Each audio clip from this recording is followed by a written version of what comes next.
आता आपल्या आवडत्या मालिकेचे संपूर्ण भाग मालिका प्रसारित झाल्यानंतर लगेचच पाहू शकता फक्त सन नेक्स्ट वर. भारतातील प्रेक्षकांसाठी मोफत सेवा. स्वानंदी अगं बाहेर ते सरपोतदार सर आलेत. सरपोतदार सर आलेत? हो, ते हॉस्टेलमध्ये पत्रकार परिषद झाली होती ना ते. हो माहितीये मला. मी वॉर्डन मॅमना सांगून येते.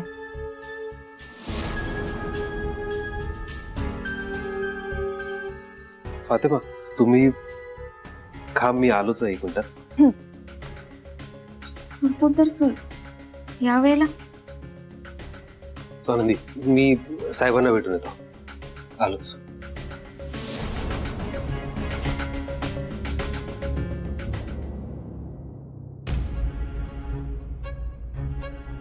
साहेब नमस्कार. अरे असू दे असू दे.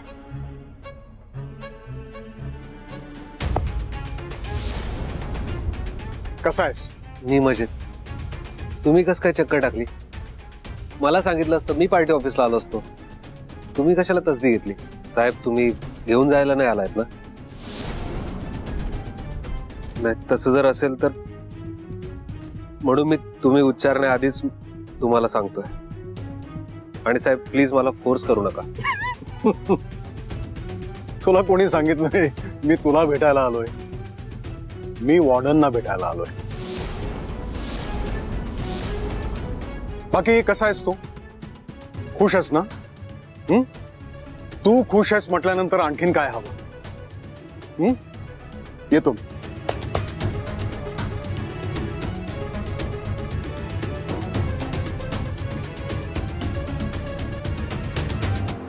मॅम. वॉर्डन मॅम, ते सरपोतदार सर आलेत तुम्हाला भेटायला.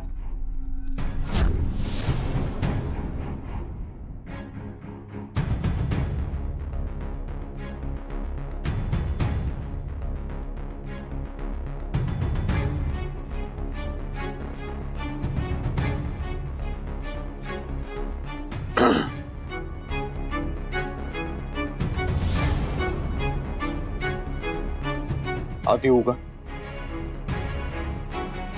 या बसा. थँक्यू. इथे त्याची गरज नाहीये. हो सॉरी.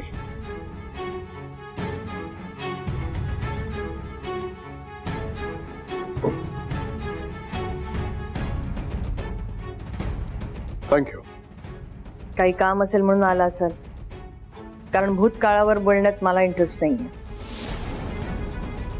जे काय काम आहे ते पटकन सांगा, मला इतरही काम आहेत. सॉरी, काही न कळवताच अचानक आलो. तुम्हाला डिस्टर्ब केलं, पण माझा नाईलाज होता.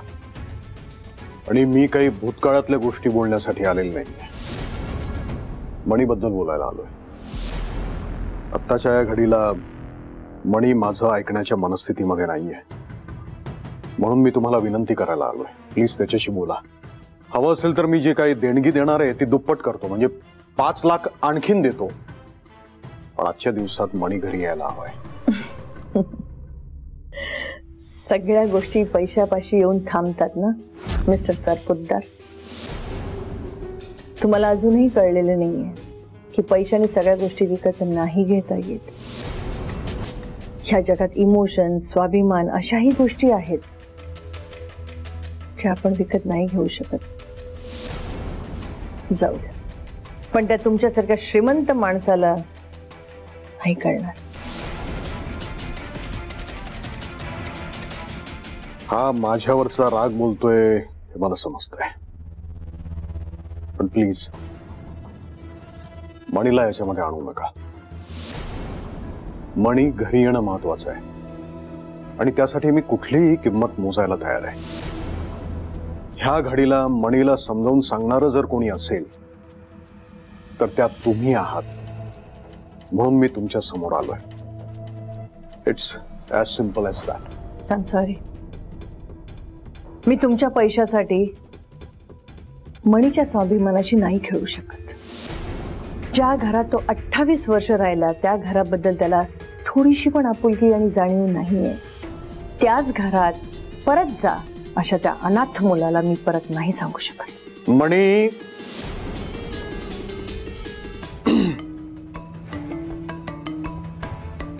मणी अनाथ नाहीये.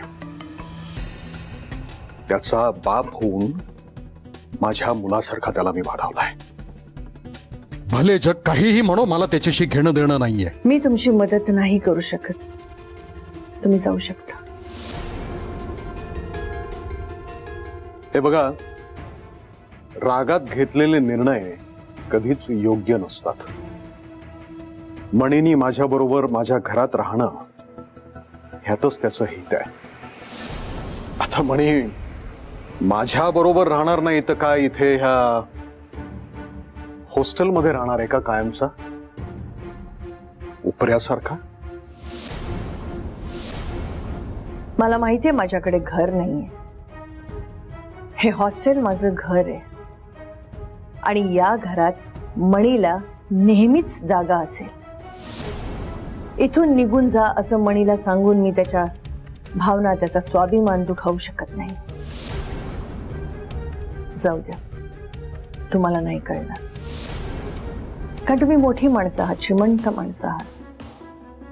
पण आमच्यासारख्या माणसांनाही भावना असतात आणि त्या दुखावल्यानंतर आम्हालाही तितकाच त्रास होतो जितका तुमच्यासारख्या श्रीमंत माणसांना होतो. मणी मला मुलासारखा आहे.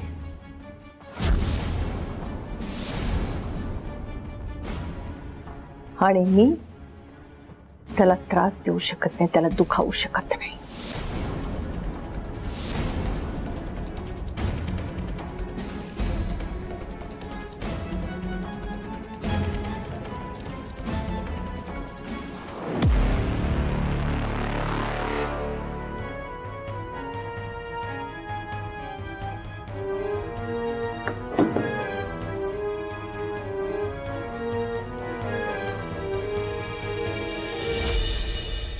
साहेब,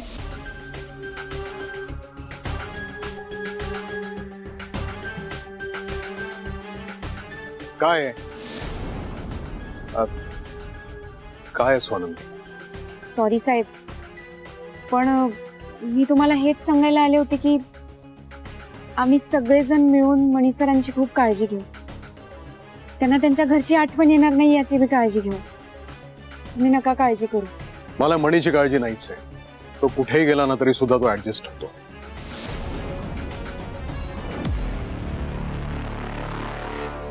मला एकच भीती वाटते